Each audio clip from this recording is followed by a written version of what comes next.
Welcome to this week's virtual Drasha. This week we have the incredible privilege to read Parshas Vayigash, and the Parsha contains what is perhaps one of the most dramatic and overwhelming stories, the reunification of the fractured family of Yaakov Avinu. For 22 years, Yaakov thought that his beloved son was dead. For 22 years, the brothers had lived with the pain of what they had done to their younger brother Yosef, and now, in an incredible turn of events, in an incredible display of Hashgacha Pratis, divine providence, Yosef is not only alive, but Baruch Hashem, he's thriving. Not only is he thriving, but he is the viceroy in Egypt. And not only is he the viceroy in Egypt, but he is the one who is responsible for sustaining the entire region during dramatic, prolonged famine. Yosef reveals his identity to his brothers, and of course, after the initial shock, the brothers overwhelmed by Simcha, Yosef overwhelmed by Simcha, and Yosef tells his brothers quickly, go back to Canaan, go ahead and gather up your families, gather up your belongings, and come down.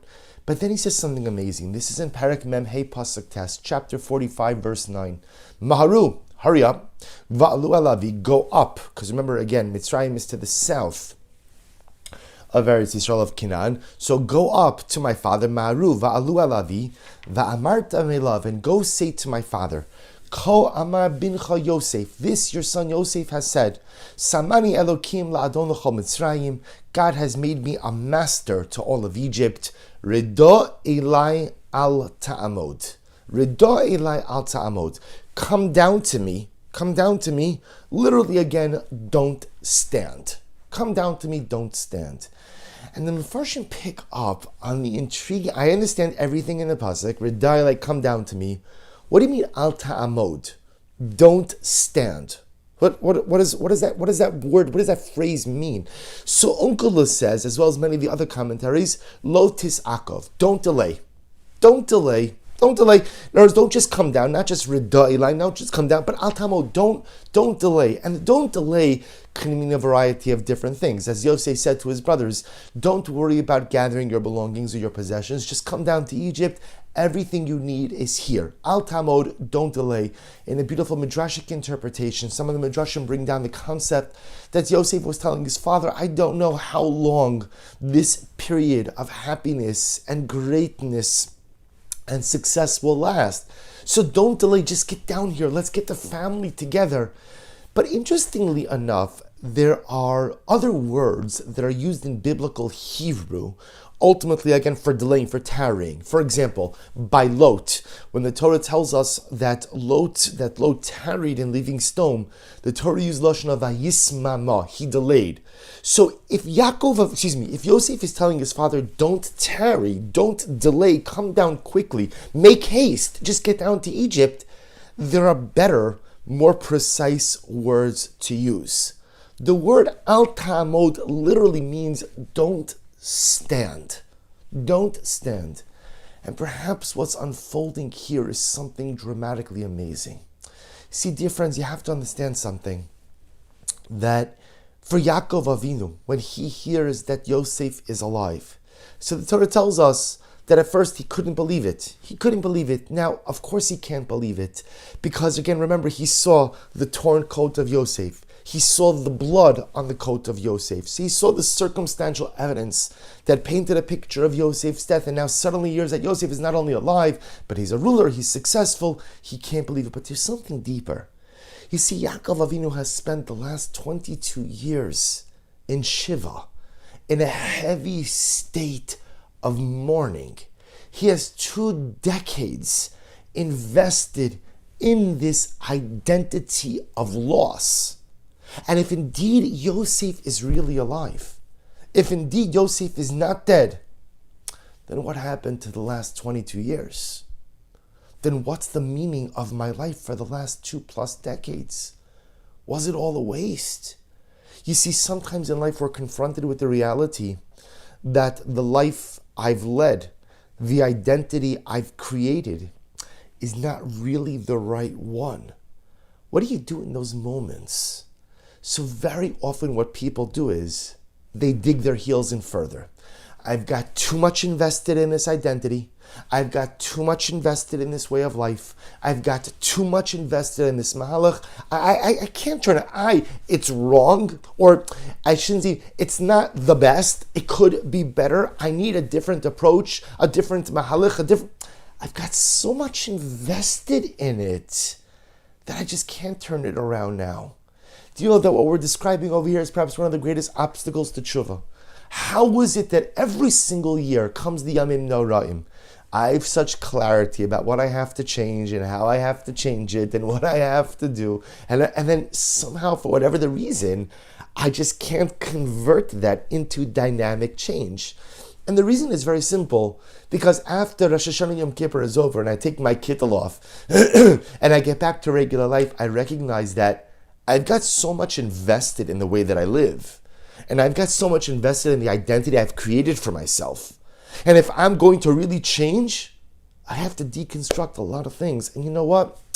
I just don't know that I'm ready for that. I'll say more Tehillim, I'll give more tzedakah, I'll learn more Torah, but you want me to really break down the constructs, the frameworks, the edifice that I've built for my life because I could build something better?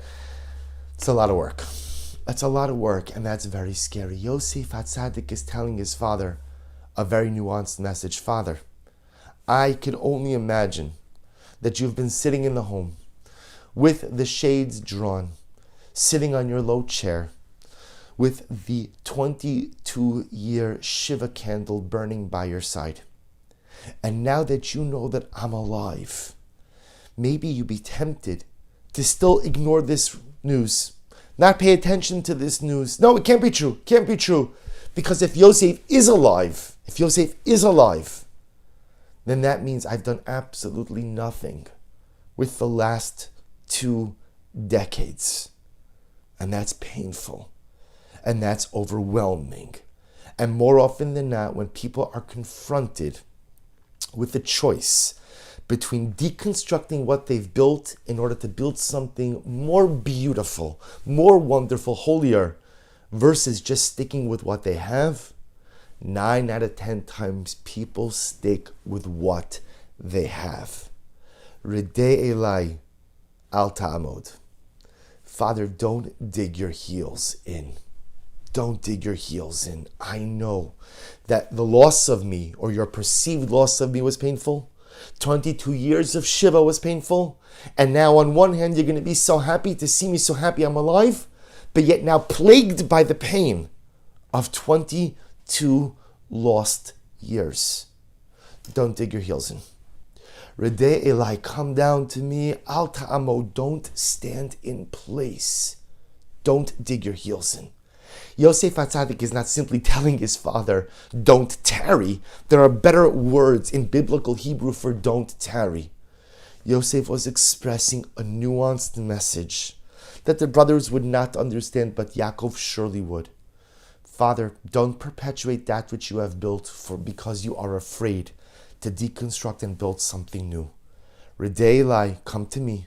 Al ta'amod, don't dig your heels in, and we will build something beautiful and new together. Dear friends, there are moments in life where we feel that, I can build something. I can do something. I can make something of myself. I really can. We've all made something of ourselves. I can make something better of myself. And I'm inspired, and I want to do, and I want to work, and I want to grow. And then again, I begin to think about this idea practically. And I realize, if I want to move forward in this area of life, I don't know that I could have the best relationships with these people because they're not the right influences. Or I don't know if I could engage in these activities because they're not so great for me.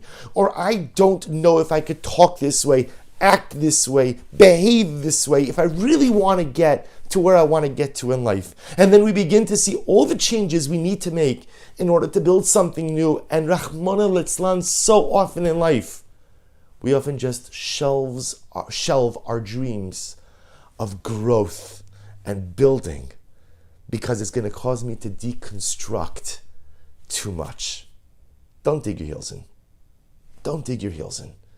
If I know that I could be better, if I know that I could build better, if I know that I could become holier, yes. Growth in life Personalistic construction must inevitably be preceded by personalistic deconstruction. Such is the nature of life. But don't be afraid of a little demolition. Don't be afraid of knocking down a couple of walls, knocking down a couple of beams, and yes, sometimes maybe even knocking down an entire structure. If you know that you could be better, if you know that you could be holier, let the words of Yosef ring in your ears. Redei Elai. Come down to yourself. Come down to yourself. Al ta'amod. Don't dig your heels in. Don't be afraid to deconstruct that which you have built if you know that you could build something so much more beautiful. This story has a happy ending. Yaakov Avinu listens to the words of his son. Yaakov Avinu, again, a message that only Yaakov understood. No one else understood it. And that's why, again, the Medrash points out, Yosef says to the brothers, you have to say my exact words. Don't ad-lib this. Don't give the general message. You have to use my exact words. Yosef heard the beautiful message of his son. And a tired, old, mournful, heartbroken, broken man, we know this about Yaakov from the way he described himself to Paro, takes a deep breath and says, you're never too old to deconstruct and reconstruct. Redei Elai al ta'amod. It was the message that inspired Yaakov Avinu. And the Mirza Hashem, may it be the message to inspire us as well, to find the courage to deconstruct, to reconstruct, and ultimately build a better version of ourselves. Wishing everyone a good Erev Shabbos and a restful Shabbos Kodesh.